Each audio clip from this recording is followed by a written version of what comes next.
Your family and friends have been with you every swim stroke, every turn of the pedals, every step of the run. Without your family, without your friends, there is no Ironman. Ironman in 3 words. Gratitude, love, and confidence.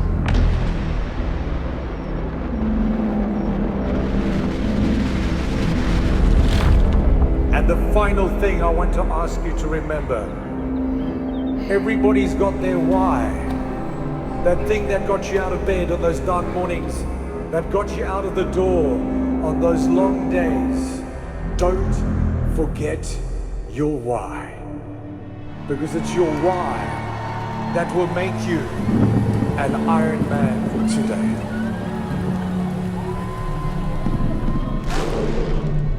Welcome to your journey. Swim, bike, run. We cannot wait to say you are an Ironman.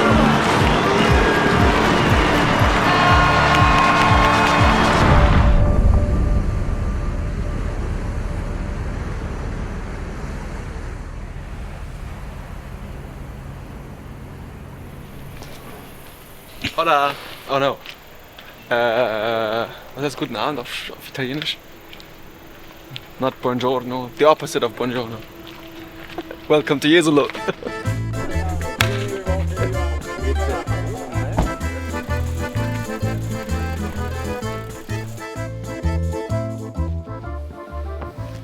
Hi.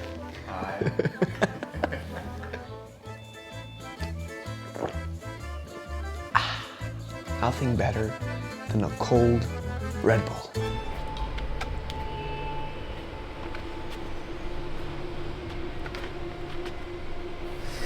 My name is Lukas. My name is Lukasmuelr. The most common German name you can get, probably. I create content for a living, and right now I would consider myself an athlete.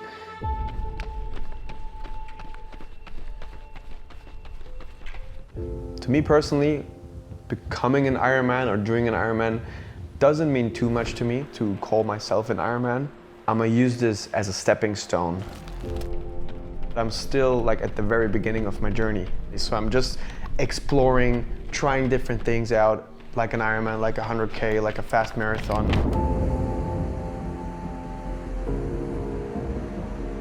Then also with meeting Yannis, becoming good friends, we also wanted to do something together.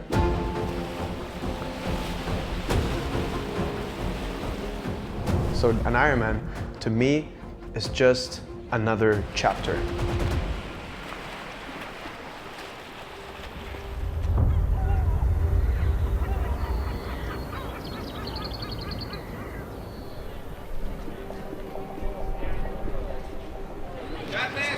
Ja, Jannes? Hey, Jannes!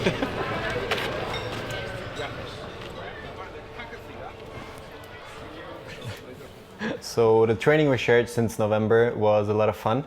I think it made it all more enjoyable having a training partner like Lucas, sharing these sessions with a good friend, or like my best friend at this point.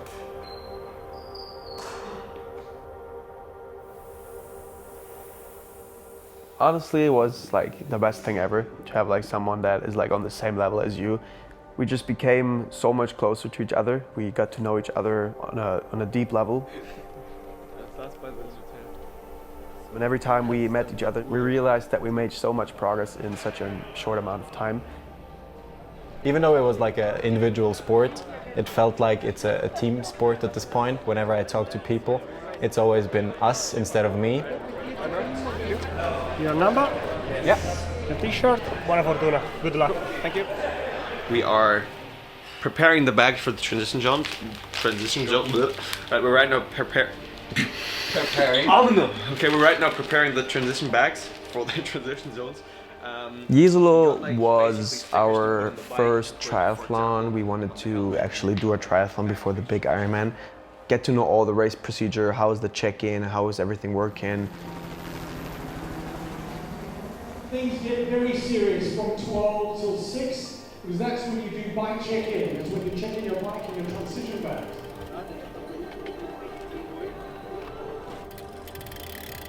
Going into Jesolo, like even driving there and just like the whole weekend, I was so ready for it. I was so fit, I felt good, and I felt super confident about this race, and I was just so excited.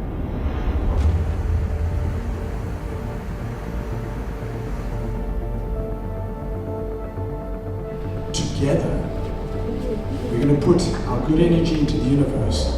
And we do that by raising our voices, by stamping our feet, by clapping our hands. I'm going to welcome you one more time.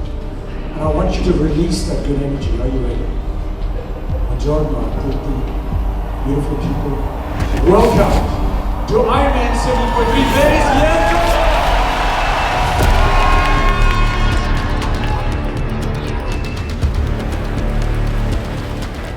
My original plan for Jesolo was to do a sub 4:30 Ironman, but I was swimming way faster than I thought I would.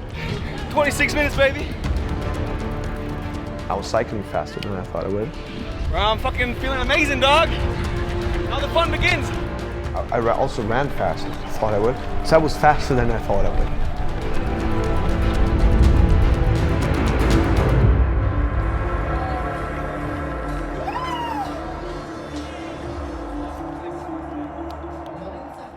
Here we are, post-race. We are now half Ironmans. This was our first test, first time doing a triathlon itself. True. The goal was sub 4:30, and we finished in 4:21:28. I honestly had just confidence about the Ironman. I remember speaking with Janis, this was so easy. Why was this so easy? And I think that was just a great first experience of Hamburg.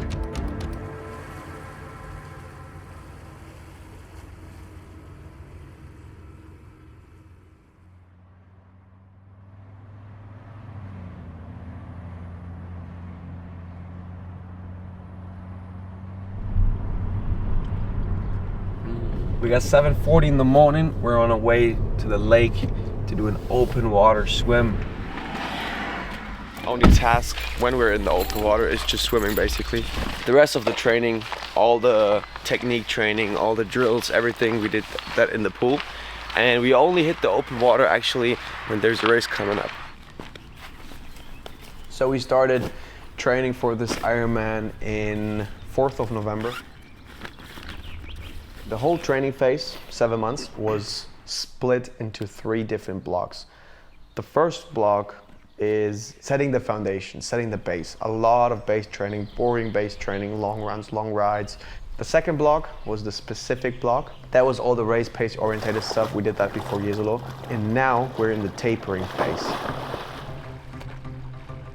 The cool thing about this whole project is that we had access to something that you would normally not get, because through Red Bull we had our coach Daniel and his company Sportfreund with Uwe. Das ist jetzt alles noch harmlos, der 4 Minuten Test, der noch wartet. Even though we're not really pro athletes, we trained like pro athletes. We've got the treatment like pro athletes sometimes. And I'm really grateful to be able to do that journey as an amateur, like literally doing his first triathlon ever. Go, go, go, go, go, go, go, go! 5 Sekunden! Und sauber! We basically gathered a lot of data which we could use to train a lot more precisely. Talking of the fitness analysis in Germany, the training camp in Fuerteventura, the training camp in Mallorca. When I really think about it, the one session that comes to my mind, which I enjoyed the most, probably was the relay marathon. Daniel planned a very nice session for us. We did a marathon together as a relay team. So one guy was cycling, one guy was running, and we always switched. Together we ran a marathon in like 2 hours and 45 minutes or something like that. This was a lot of fun because we've pushed each other's limits and we've been able to support each other on that session.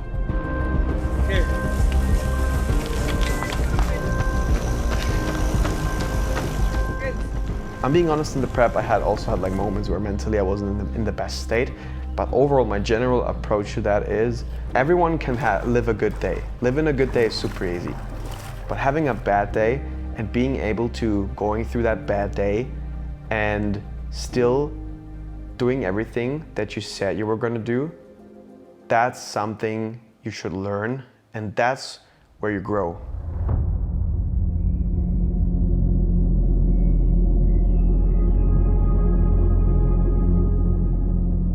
Around 5-6 years ago, like those typical teenage years, 17, 18 years old, used to go partying a lot, drink every weekend, just completely let myself go.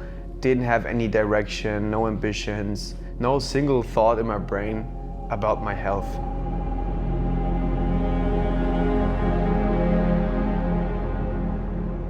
When COVID hit, I fell into a depression. I was like really at a really low point of my life. I remember that exact moment and I thought, I don't want to feel like this ever in my life anymore. And that's where I flipped the switch.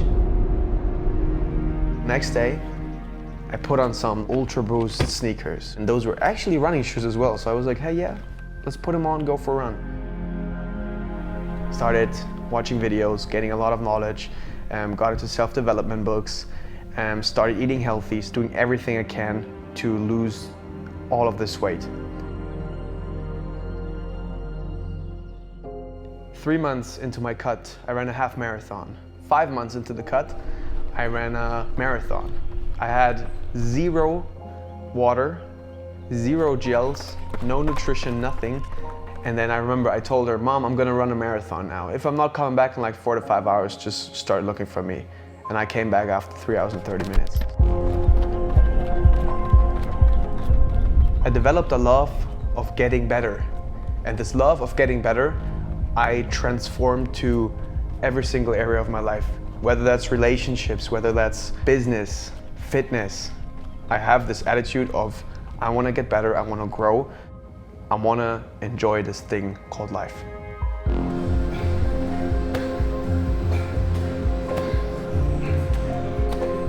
I'm going into a direction that is far from normal.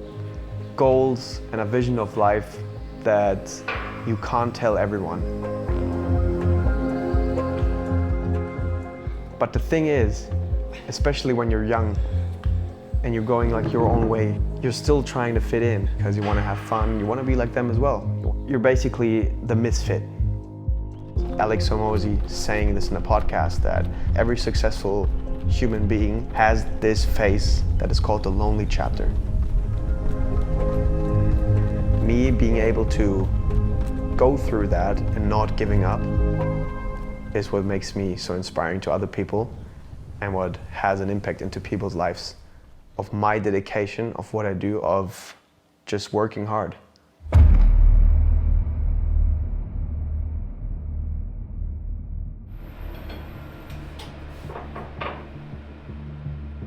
Obviously, we both have to focus on ourselves before the race. I mean, it's a lot of pressure we put on ourselves to do that big of a race. I've shared this journey with Lucas since November, and ever since then I think he was very determined and focused towards the goal. And I feel like he's been a very good role model for a lot of people.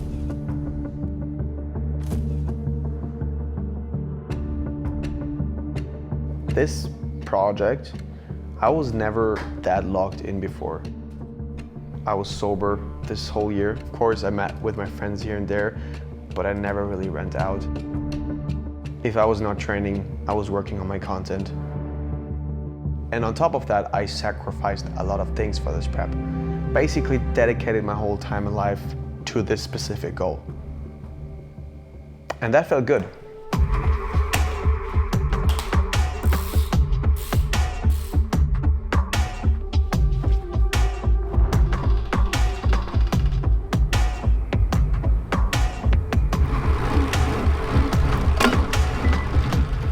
Initially, my plan was to go sub 10 hours in the Ironman, but after a few weeks into the prep and also after the performance diagnostics, I improved so quickly.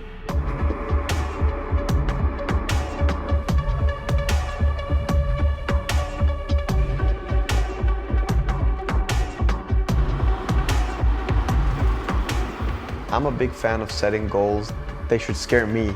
That's how I like to set my goals. When I would say I want to do a sub 10 Ironman, I'm like, sounds easy. But when I say I want to do a sub 9:30 Ironman, okay, this could be difficult.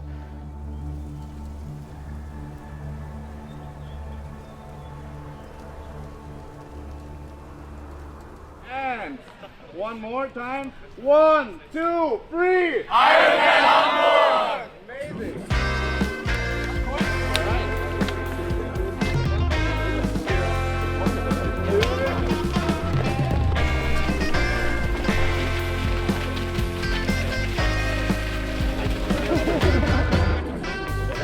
Right, we're in Hamburg. We're 2 days out from the Ironman Hamburg. First ever Ironman, second ever triathlon. We arrived on Wednesday, checked out the course for a bit. It's a bit windy, but it's flat, it's a fast course. I think it's perfect to get a good time on the bike.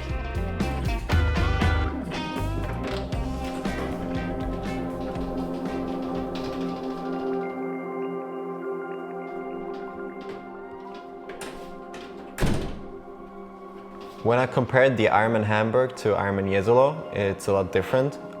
I think it's been way easier for me to get into the zone in Jesolo because there haven't been that many people and we didn't have like such a packed program.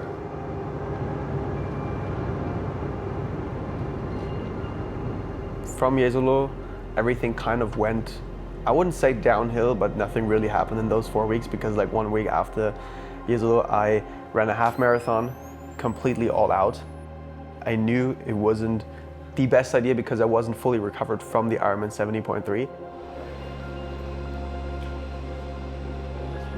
I got sick, got a cold, and I wanted to go back into training, but turns out my body wasn't at 100%, so it kind of threw me back in the loop of recovering. For some reason, I'm still not at 100%.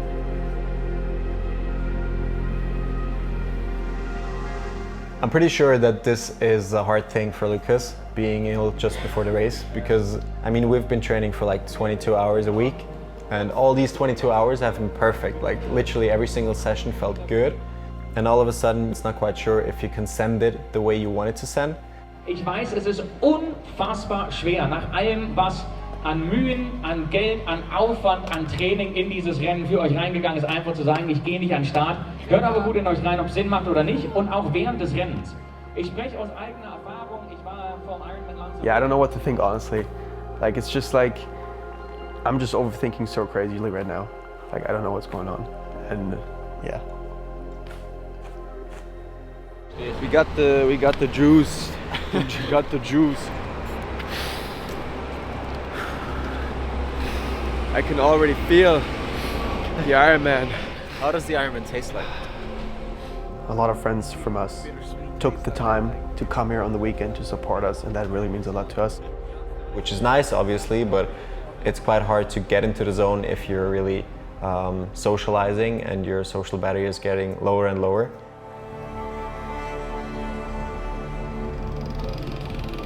Especially with all the pressure around us, with all the people around us, it was quite hard to always stay positive because everyone was like, hey, how are you doing? And then I was like tired of telling everyone the same story with like the nose thing and all that kind of stuff. So I just like, yeah, I'm good, fuck it. And then I was more in the back this time.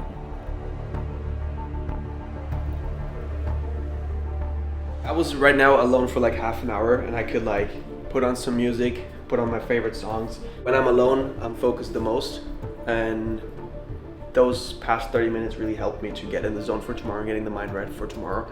And it kind of hyped me up as well. So I'm right now really like starting to yeah, just be prepared for tomorrow. And I think, yeah, it's all gonna work out. It's all gonna work out. It's at the end of the day, it's his plan.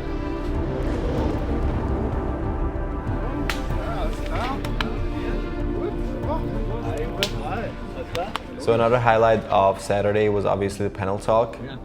We had the opportunity to go to the panel talk of Ironman and talk about the whole prep.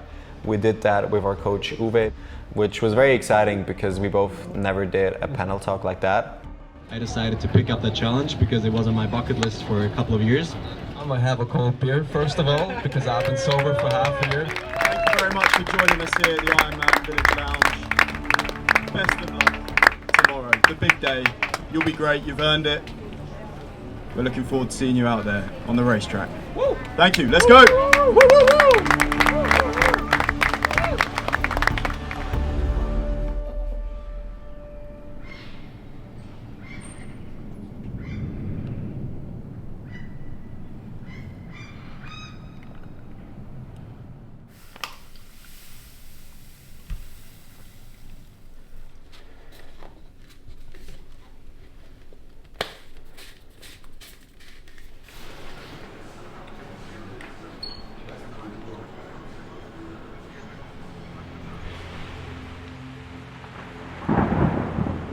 Yeah, transition opens at 6:30 and then there's a rolling start at 7:10.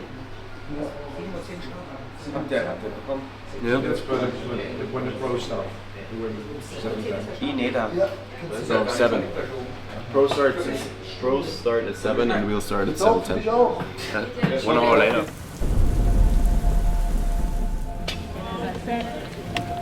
Full swim, full bike, full long distance, and later on. Make sure everything's in the right position. Go Ironman! So as soon as we got the announcement from Ironman, everything got very hectic. And I remember we put away those special needs bag at 7:09, so 1 minute out from the start. We are minutes away from setting off our 3,000 athletes. We even missed the starting thing from Ironman, which for me personally was a big thing. To inspire other people. No matter what happens, I'll give my best. You're ready to swim, to bike, to run. Come on, let's go!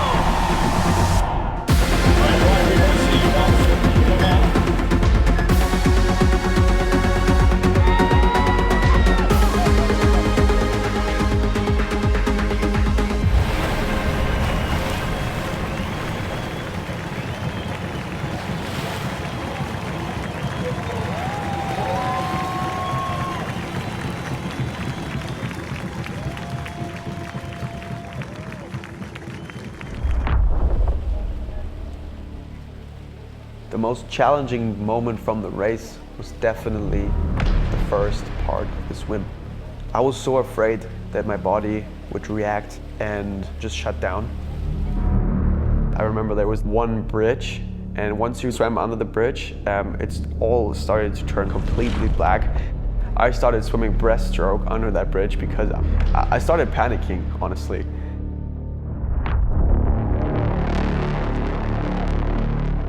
From there, I found a really good rhythm. I'm always having that concern in mind, what's gonna happen.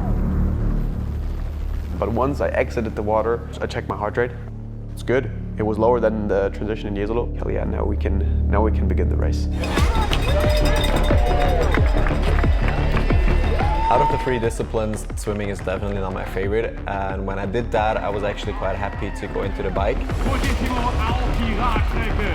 Try energy, let's go!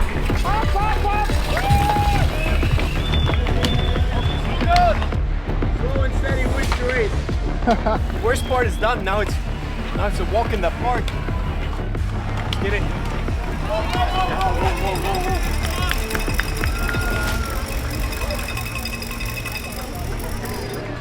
Even though cycling is my favorite discipline, it's also the most dangerous one. Right after kilometer 2, I have seen people having flat tires, a lot of accidents happening, and I just wanted to get through the ride safely.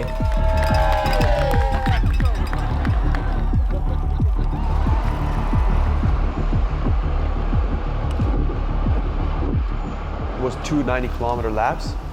Splits were perfect, didn't have any problems, no flats, nothing. I nailed the fueling, and I saw that my heart rate was doing back in training. I was like, hell yeah, everything's going well. Now I only have to run a marathon. So I came back into the transition zone, took it easy again, and really took my time to get prepared for the last discipline of this race. Already on the bike, I was looking forward to the run because I knew that on the run I was finally able to see my close friends and family.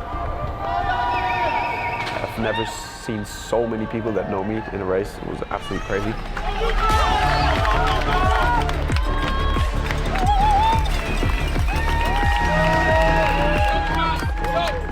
Started the run, started with a 4:30 per kilometer split. That was what I was aiming for. So the first part of the marathon was actually very good. I ran a half marathon in 1 hour and 36 minutes. You just run, and of course, like when you see people cheering on the side, it helps you, it gives you a push.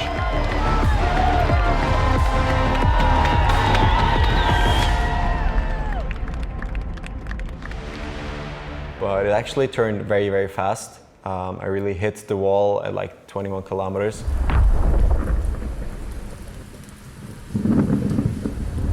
Running a marathon Ironman, you can't compare that to running a normal marathon. It's that you enter the pain cave so much earlier.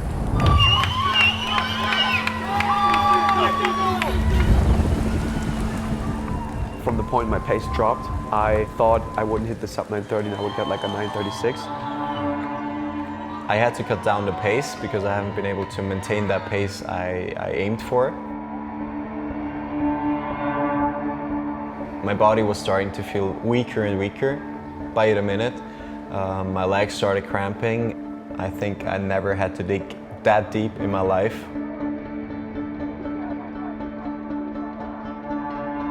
But you're so locked in, you just don't allow yourself to stop.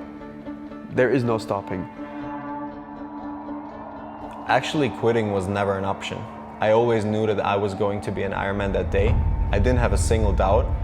It was just a matter of time. Every time I'm doing a race, I always go through that emotional stage before the finish line. I start crying. That's always what happens.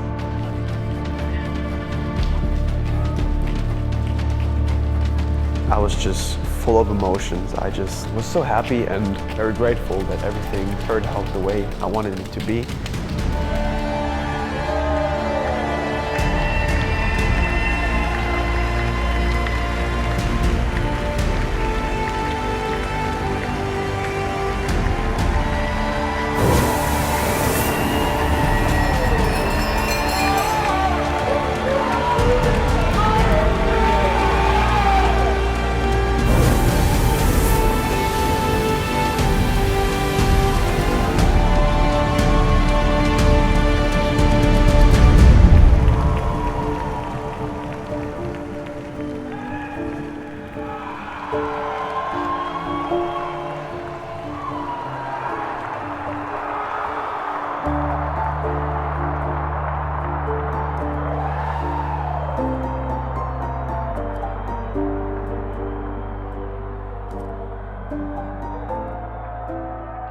Some random dude came up to me and he was like, "Great job, man.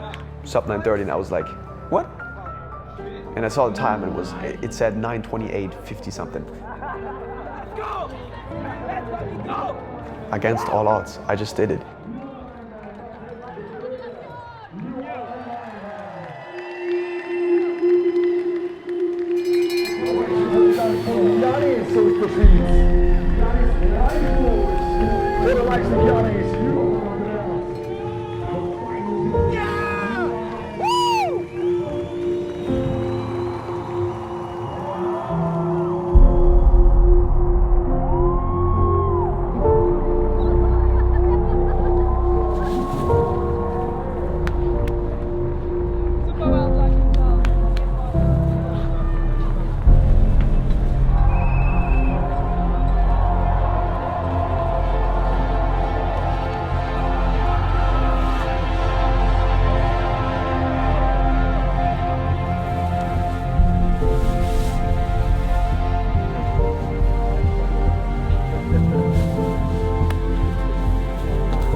Nee, Bro. Ich hab überlegt, Bro, ich sag dir ehrlich. Ich wäre krass gekommen, als Announcing. Als Outing.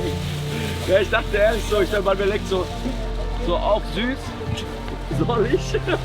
Aber habe ich wieder gedacht, too many cameras, bro. I'm grateful for having Yannis as a best friend. That's like means a lot to me because that's the best friend I've always wanted to have. Can't get better than this. So I'm very grateful to be able to do all of this with the people around me.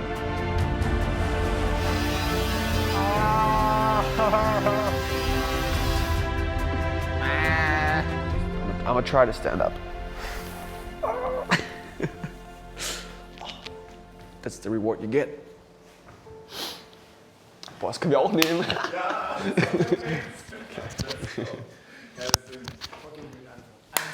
Thank you, bro.